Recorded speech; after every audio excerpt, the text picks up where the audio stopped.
আসসালামু আলাইকুম রহমতুল্লাহি ওবরকাতুহু। সম্মানিত দর্শক, ডক্টর মোহাম্মদ ইউনূস সরকারের অভ্যন্তরে আসলে কি হচ্ছে? সরকারের মধ্যে কি আগের মতো ঐক্য আছে? কিংবা সরকারের পেছনে যে শক্তি ছিল, দৃশ্যমান শক্তি, অদৃশ্য শক্তি, অন্তর্নিহিত শক্তি, সেই শক্তির রূপকগুলো, ধারকগুলো কিংবা শক্তির যে সূত্রগুলো রয়েছে, রুট, সেগুলো কি এখনো আছে? নাকি সবকিছু এলোমেলো হয়ে গেছে? এর কারণ হলো 2025 সনের জুলাই মাসে এসে যে সকল কথাবার্তা শুনতে পাচ্ছি এবং যে সকল বিশৃঙ্খল অবস্থা দেখতে পাচ্ছি, সেক্ষেত্রে সরকার যে খুব স্বাভাবিকভাবে কাজ করতে পারছে, চলছে, সরকারের যে সুন্দর একটি ভবিষ্যৎ আছে, এটা মনে হচ্ছে না। সরকার প্রধান হিসেবে ডক্টর মোহাম্মদ ইউনূসের যে কথা, তার যে ধারাবাহিকতা থাকা দরকার, সেই কথার একটা ধারাবাহিকতা আমরা এখন পর্যন্ত দেখিনি। তার সরকারের একটা গুরুত্বপূর্ণ সিদ্ধান্ত বাস্তবায়ন, কোনো মেগা প্রকল্প বাস্তবায়ন করা, কোনো গুরুত্বপূর্ণ সিদ্ধান্ত গ্রহণ করা, এরকম দেখছি না। যা কিছু হচ্ছে সেটা অনেকটা বিএনপির ইচ্ছা, অনেকটা জামাতের ইচ্ছা, অনেকটা এনসিপির ইচ্ছা, কিন্তু সরকারের যে সত্যিকার একটা ইচ্ছা, এককভাবে ইউনিক ইচ্ছা, এটা আমরা দেখছি না। শেখ হাসিনার বিচারের জন্য, জুলাই আগস্টে বিপ্লবে যারা হত্যাকাণ্ড ঘটিয়েছেন তাদের বিচারের জন্য ট্রাইব্যুনাল হয়েছে। এটা সরকারের কোনো একক ইচ্ছা নয়, সরকার এই কাজটি করতে বাধ্য হয়েছে। 2 নম্বর হলো যে এই যে বিচার ব্যবস্থা, সেই বিচার ব্যবস্থার বিচার ব্যবস্থাকে চমৎকারভাবে কন্টিনিউ করার জন্য সরকারের যে ভিশন দরকার, মিশন দরকার, সেটা পরিলক্ষিত হচ্ছে না। এটা কেমন যেন একটা ঢিলে ঢালা ভাবে সবকিছু চলছে। আমাদের সুপ্রিম কোর্ট, আমাদের appellate division, high court division, supreme court bar, attorney general office, নিম্ন আদালত, আইন মন্ত্রণালয়, তারপরে প্রধান উপদেষ্টার কার্যালয়, এই জিনিসগুলোর মধ্যে যা হওয়া দরকার হচ্ছে না। যেমন ধরুন শেখ হাসিনার 15টি বছর, এখন 15টি বছরে আপনি বুঝতে পারতেন যে কারা রাষ্ট্র চালাচ্ছে। সেক্ষেত্রে প্রধানমন্ত্রী কার্যালয়ের প্রধানমন্ত্রীর সচিবকে, ব্যক্তিগত সচিবকে, তারপর প্রধানমন্ত্রীর কার্যালয়ের মুখ্য সচিবকে, সমস্ত মানুষের মুখস্থ ছিল। আপনি কি বলতে পারবেন এখন ডক্টর মোহাম্মদ ইউনূসের মুখ্য সচিবকে, সবচেয়ে বড় যিনি প্রিন্সিপাল সচিব? বলতে পারবেন না। আপনি কি বলতে পারবেন যে ওনার যে একটা সেক্রেটারি আছে, পূর্ণ সচিব পদমর্যাদার একজন প্রাইভেট সেক্রেটারি আছে, হু ইজ হি, তার নাম কি? আমি তো জানি না। কিন্তু তিনি বাইরে থেকে এনে বেশ কয়েকজন লোকে সিনিয়র সচিব, মানে একেবারে সচিবের আব্বা, আব্বা হুজুর, এইরকম অনেকজনকে তিনি সিনিয়র সচিব যাকে বলা হয় পদে তিনি নিয়োগ দিয়েছেন। তাদের 2-1 জনের নাম আমরা জানি। এখন এই যে তিনি যাদেরকে নিয়োগ দিয়েছেন, তারা যে কাজটা করছে, সেই কাজ নিয়ে সচিবদের মধ্যে সঙ্গতির কারণেই একটা অসম্মানজনক, বিব্রতকর পরিস্থিতি তৈরি হচ্ছে। এর কারণ হলো এদের মধ্যে অনেক তরুণ রয়েছেন যারা সিনিয়র সচিব হয়েছেন, কিন্তু তাদের যে বয়স, তারা বড় জোর অনেকে টিওনও হতে পারতেন, এডিসি হতে পারতেন যদি তারা বিসিএস এ চান্স পেতেন। এবং 2-1 জন আছেন যারা হয়তো তাদের বয়সের বিচারে বড় জোর ডিপটি সেক্রেটারি হতে পারতেন। তাদের যে এইজ, জয়েন্ট সেক্রেটারি হতে পারতেন কিনা আমি বলতে পারবো না, যদি স্বাভাবিক হইতে তারা প্রমোশন পেতেন। কিন্তু তিনি যাদেরকে সিনিয়র সচিব হিসেবে নিয়োগ দিয়েছেন, কেউ কেউ আছেন যারা বিসিএস পরীক্ষায় যদি বসতেন, প্রিলিমিনারিতে পাশ করতে পারতেন না। মানে প্রিলিমিনারিতে পাশ করার পরে রিটেন, তারপরে ভাইবা দেওয়ার পরে চাকরিতে সুপারিশ, এরপরে ফিল্ড লেভেলে 8-10 বছর চাকরি করার পরে প্রমোশন, এরপর ধীরে ধীরে ডিপ্টি সেক্রেটারি থেকে সচিব হবেন, সচিবদের পরে আবার সিনিয়র সচিব হবেন। তো এই যে একটা বিরাট মানে সিভিল সার্ভিসে যদি 10,000 লোক থাকে কথায় কথা, তার মধ্যে সিনিয়র সচিব হওয়ার সৌভাগ্য হয় হয়তো 10 জনের।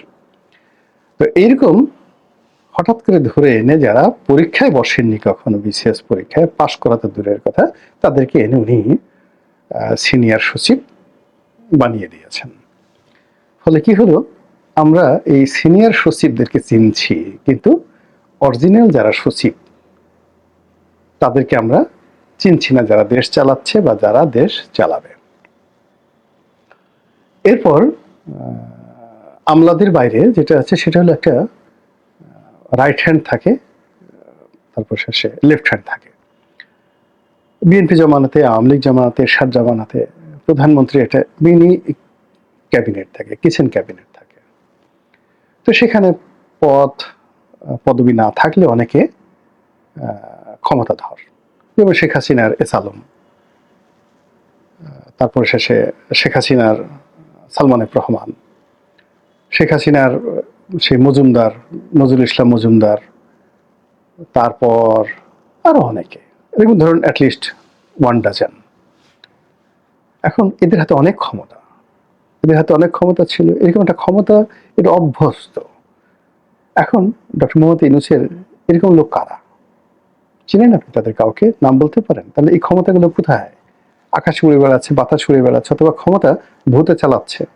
ক্ষমতা তো এলোমেলো হয়ে যায় না। এরপরে সংবাদপত্র চিন্তা করেন, উনার একজন প্রেস সচিব আছেন, তারপর উনার একটা প্রেস উইংস আছেন। তো উনি এই উনার জামানাতে সবচেয়ে বেশি নিয়োগ দিয়েছেন প্রেস উইংসে, দেশে দেশের বাইরে বিভিন্ন জায়গাতে সবচেয়ে বেশি নিয়োগ ওনার ব্যক্তিগতভাবে নিয়োগ দিয়েছেন, এবং ওখানে ওনার উদারতা সর্বোচ্চ পর্যায়ের। কিন্তু ওনার আগে যারা ছিলেন, এখন ধরেন ওনার উনি প্রথমে নাহিদকে বানালেন প্রেস, যাকে বলে মিনিস্টার, তথ্যমন্ত্রী, আর শফিককে বানালেন তথ্য সচিব। যদি আপনি জিয়াউর রহমান বঙ্গবন্ধুর আমল থেকে চিন্তা করেন, তো বঙ্গবন্ধুর আমলে বঙ্গবন্ধুর প্রেস সচিব ছিলেন সেই বাহাউদ্দিন সাহেব। আপনি কল্পনা করতে পারবেন না কত বড় সাংবাদিক ছিলেন।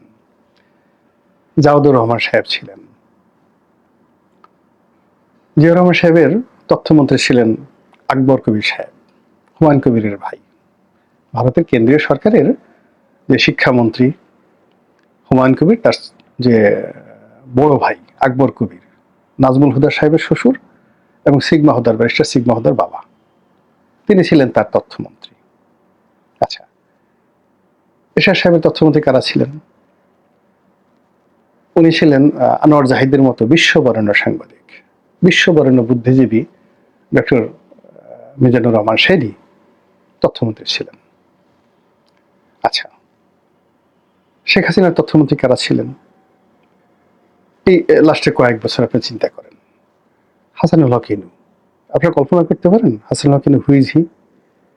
বঙ্গবন্ধুর সেই মসনদ কাঁপিয়ে দিয়েছিল যে পত্রিকা গণকণ্ঠ, সেই গণকণ্ঠের মালিক, উদ্যোক্তা জাসদ, সেই জাসদের হাসানুল হক ইনু, তাকে তিনি তথ্যমন্ত্রী বানিয়েছেন।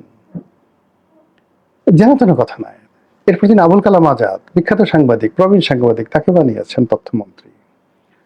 তার তথ্য সচিব কারা ছিল বা তথ্য টিমে কারা ছিল? আবুল কালাম আজাদ সাহেব ছিলেন, পরে বাসসের এমডি হয়েছিলেন। ইকবাল সোবহান চৌধুরী তার তথ্য উপদেষ্টা।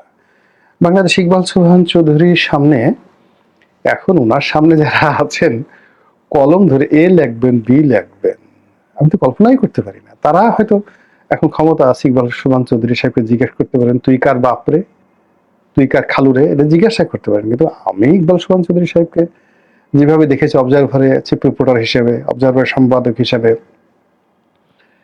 মানে আমার বস হিসেবে দেখেছি, আমার সহকর্মী হিসেবে দেখেছি, আবার প্রেস কাউন্সিলে উনিও মেম্বার ছিলেন, আমিও মেম্বার ছিলাম। তো এই যে তার যে টিম, পরবর্তীতে সেখানে নাইমুল ইসলাম খান আসছেন। আপনি যদি বলেন বাংলাদেশের ইতিহাসে সম্পাদক হিসেবে নাইমুল ইসলাম খানের যে টিম, মানে তার যে টিম স্পিরিট, মানে তার যে লিডারশিপ, তার ব্যাপারে হাজার অভিযোগ থাকতে পারে। কিন্তু আজকের কাগজ, ভোরের কাগজ, প্রথম আলো, এই যে টোটাল যে টিমটা দেখেন, এবং আজকের যে মিডিয়া, দেখেন এখানের যত স্টার সাংবাদিক সব নাইমুল ইসলাম খানের হাতে তৈরি করা, তার কলিগ, তিনি তাদের বস ছিলেন। এই যে মতিউর রহমান সাহেব প্রথম আলোর, তারপর শেষে আপনার যাকে বলে আনিসুল হক, এরা সবাই নাইমুল ইসলাম খানের অধীনে চাকরি করেছেন। সেই ভদ্রলোক ছিলেন ওনার সেই প্রেস সচিব। তো কাজেই একটা ধারাবাহিকতা, সামঞ্জস্য, মানে রাষ্ট্র 18 কোটি মানুষের একটা রাষ্ট্র, 7 লক্ষ থেকে 8 লক্ষ কোটি টাকার একটা বাজেট। তো এইটা পরিচালনা করার জন্য যে দক্ষতা, অভিজ্ঞতা, হৃদয়, মন, মানসিকতা, আভিজাত্য যা কিছু দরকার, এটা কি এত সোজা? এত সোজা না। আপনি চিন্তা করেন যে এই সমাজে কত বড় বড় মানুষ আছেন, এখনো জীবিত আছেন, মানে যাদের সামনে আমরা এখনো পর্যন্ত দাঁড়াতে সাহস করার, বা তাদেরকে একটা টেলিফোন করব, বিশ্বাস করেন এই সাহস আমার হয় না।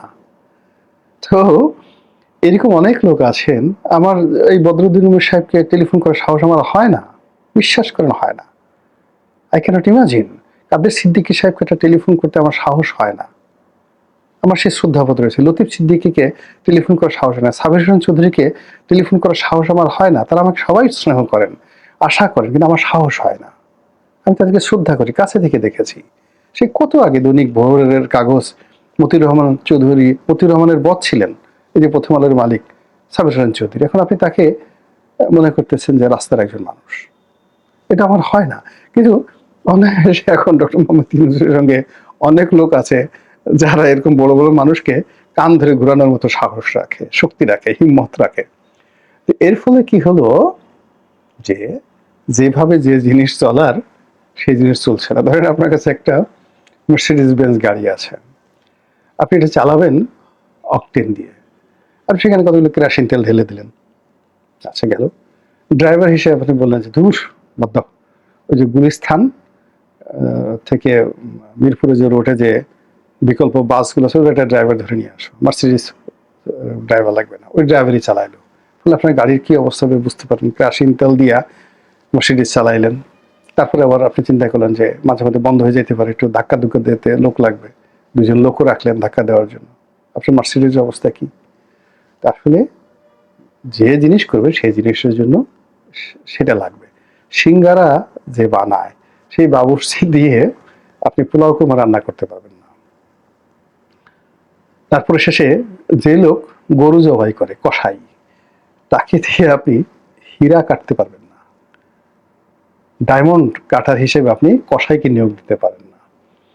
তো এরকম আমাদের এই সমাজে অনেকগুলো বিশৃঙ্খলা, অনেকগুলো মানে যাকে বলে বিনিয়োগ, অনিয়োগ, কুনিয়োগ এই গত কয়েক মাসে হয়েছে। তার প্রেক্ষিতে যা হবার তাই হচ্ছে। এবং এর ফলে কি হচ্ছে, সরকারের ভিতরকার অনেক বিসাদৃশ্য, অনেক দুর্বলতা লোক সমাজে চলে আসছে, সামনে চলে আসছে। যেমন দেখা গেল মেটিকুলাস ডিজাইন নিয়ে ডক্টর মোহাম্মদ ইউনূস হঠাৎ করে আমেরিকা থেকে একটা কথা বললেন। এই কথাটা আসলে ঠিক হয়নি, এই কথাটা বলাটাও ঠিক হয়নি। এখন এই যে মেটিকুলাস ডিজাইন, এই ডিজাইন নিয়ে দেশে এবং দেশের বাইরে যে আলোচনা প্রকাশ্যে হচ্ছে, এবং যেখানে সরকারের একজন খুবই গুরুত্বপূর্ণ ব্যক্তি, ওয়েল উইশার, তাত্ত্বিক নেতা, তিনি যেভাবে জুলাই আগস্ট বিপ্লবের সঙ্গে আমেরিকার সম্পৃক্ততা, আমেরিকার পরিকল্পনা নিয়ে যে কথাগুলো বলছেন, যেটি এই বিপ্লবের সঙ্গে যারা সম্পৃক্ত সবাইকে বিপদের মধ্যে ফেলে দিয়েছে। আবার ডক্টর মোহাম্মদ ইউনূস যে ম্যাটিকুলাস ডিজাইন, তারপরে শেষে তিনি যেভাবে মাস্টার মাইন্ডের কথা বলছেন, এই সমস্ত জিনিস বলতে হয় না, কিন্তু সেই জিনিসগুলো বলার পরে যখন খুব আলোচনা হলো, সেটা দীর্ঘদিন পরে সেই বিভিন্ন লোক যারা আছে তারা এটাকে কোনো মতো চেপে চুপে ধামা চাপা দিয়ে ওইগুলো ভুলিয়ে দেওয়ার চেষ্টা করেছে বটে, কিন্তু যা হবার তা হয়ে গেছে। এখন ম্যাট্রিকুলাস ডিজাইনে কি কি ডিজাইন ছিল, সেই ডিজাইনের পেছনে অর্থ কি ছিল, অস্ত্র কি ছিল, পরিকল্পনা কি ছিল, যে ঘটনাগুলো ঘটেছে কে এই ঘটনাগুলোর জন্য দায়িত্ব পালন করেছে, আগামীতে এগুলো কিভাবে ইন্ডিমিনিটি দেওয়া হবে, কিভাবে এদেরকে রক্ষা করা হবে, এই দায় কি এড়ানো সম্ভব হবে, এই বিষয়গুলো নিয়ে প্রকাশ্যে খোলামেলা যে আলোচনা হচ্ছে, পিলে চমকানো আলোচনা হচ্ছে। আর যেহেতু সামাজিক মাধ্যম উন্মুক্ত, ফলে অনেক ডকুমেন্ট তৈরি হয়ে গেছে। আর কিছু কিছু যারা সরকারি অফিসার এগুলো তারা ধামাচাপা দেওয়ার চেষ্টা করছে, কিন্তু আবার ভিতর থেকে কে বা কারা হঠাৎ হঠাৎ করে খুঁচিয়ে খুঁচিয়ে এই কথাগুলো বের করে দিচ্ছে, সরকারের খুবই গোপনীয় কথাগুলো। আর এগুলো দেখে আমার কাছে মনে হচ্ছে যে সরকারের ভিতরে সেই ঐক্য, সেই বন্ধন, সেই সহমর্মিতা, কাঁধে কাঁধ মিলিয়ে একত্রে কাজ করার যে অঙ্গীকার, সেটি সম্ভবত নেই। তাহলে কি হতে যাচ্ছে? আর এই কি হতে যাচ্ছে এটার জবাব পেতে হলে আমাদেরকে এই বছরের আগস্টের 5 তারিখ পর্যন্ত আবার হয়তো অপেক্ষা করতে হতে পারে। মহান আল্লাহ আমাদের সবাইকে হেদায়েত দান করুন এবং হেফাজত করুন। আসসালামু আলাইকুম ওয়া রাহমাতুল্লাহি ওয়া বারাকাতুহু।